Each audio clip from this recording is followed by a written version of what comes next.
This is Bob's Bungalow. This edition for a Californian bungalow in Strathmore, Melbourne, as a response to countless conversations with two romantics in semi-retirement, accompanied by their rescue dogs, and at one time the project's namesake, the dearly departed Bob. Project meetings typically involved sharing food, so this was conducive to extended, wide-ranging discussions on subjects other than architecture, film, the veggie garden, and the decades already lived in the house.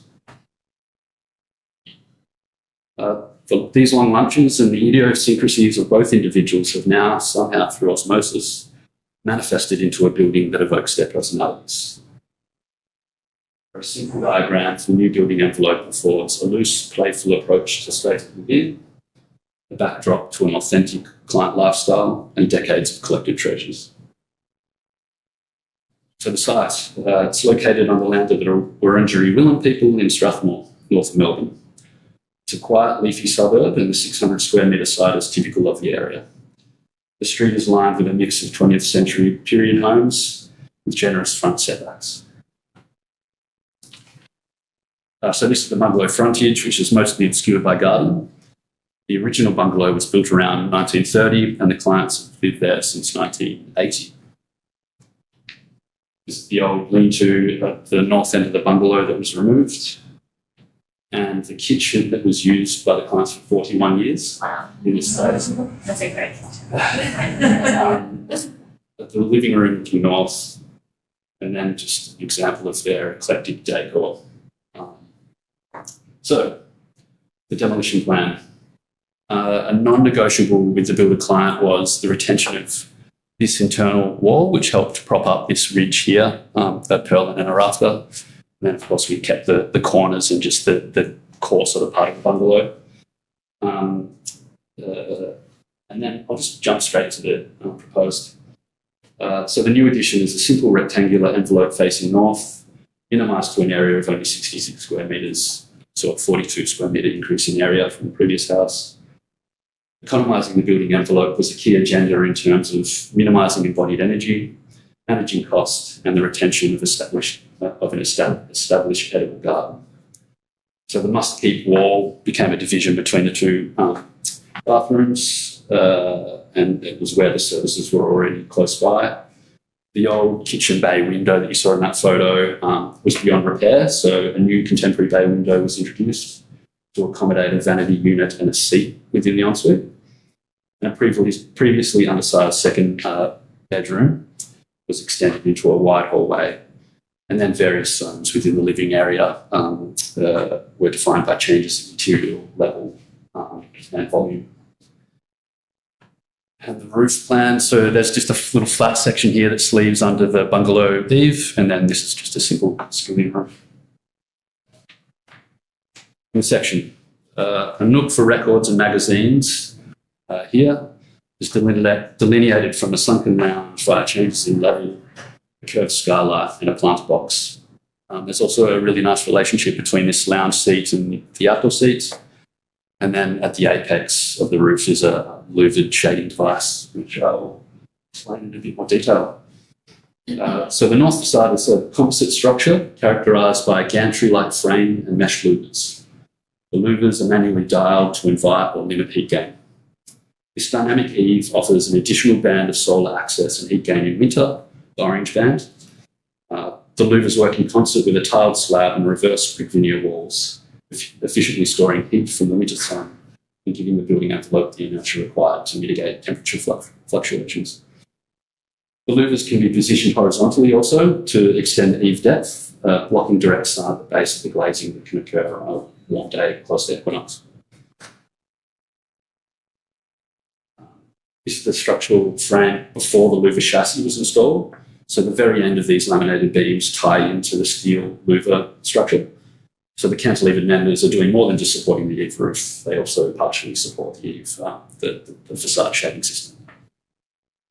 And then that's just a reminder of what that louver system looks like to give you context to this. So a key collaborator was Carl Schnell, an aeronautical engineer cum steel fabricator who co-designed and built the mesh louvers. An important bit of coordination is ensuring the structural steel section could house a CNC machined worm drive that allows the louvers to be manually turned. So a rod through here turns this worm drive, which turns that cog, and there's a little eyelet here for a wanderer. And then here's the enigma himself, and his hands there. Yeah, so you can see these brackets are turned, and they're attached to the louvers. So the clients lived on the build, the construction site for 3.5 years. That's how long construction was. This created an intimate link with the construction site and allowed us to forensically test details in place.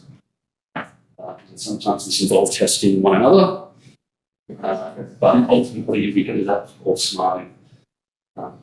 So Bungalow is the bungalow nestled in the back garden. The view from the hallway, the entry, and then moving through to the new addition with views to the garden beyond. So conceptually, the interior was developed as a series of architectural elements that seemingly grafted together.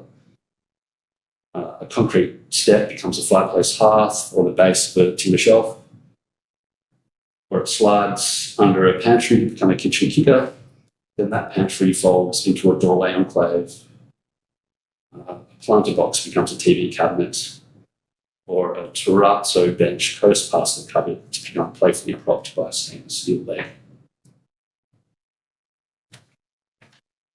The clients embrace decision-making with a sense of joy and experimentation. Choices weren't based on trend or precedent, rather their isolated emotional response to what we proposed. The ceiling is a panel made from recycled plastic. We also specified locally sourced timber, tapware and bricks. And the procurement as owner builders enabled our clients to act upon their interest in sustainability with complete agency in its assembly. In relation to budget, we achieved a rate of 4K a square metre, including GST.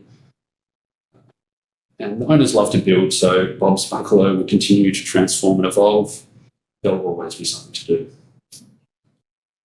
This is the ensuite with the vanity unit, come seats. And then moving outside the mesh and glass facade, which can't really be seen in its entirety. But here's a photo that describes that interface between the outdoor seat and the lounge. And the shed that was made out of the demolished lean-to was intended to be temporary, but everyone became fond of it, and now it's graduated from site shed to just shed. And then the louvers are quite recessive internally, but they're really they characterise the northern facade. And then we're back further into the yard here, and now we're in the veggie patch. So just to finish up, as a space that complements an authentically full life from decades of collected treasures, Bob's Bungalow is unashamedly pastiche-like, a physical translation of an ongoing collaboration and friendship. Awesome. Thanks, Blair. That's really nice.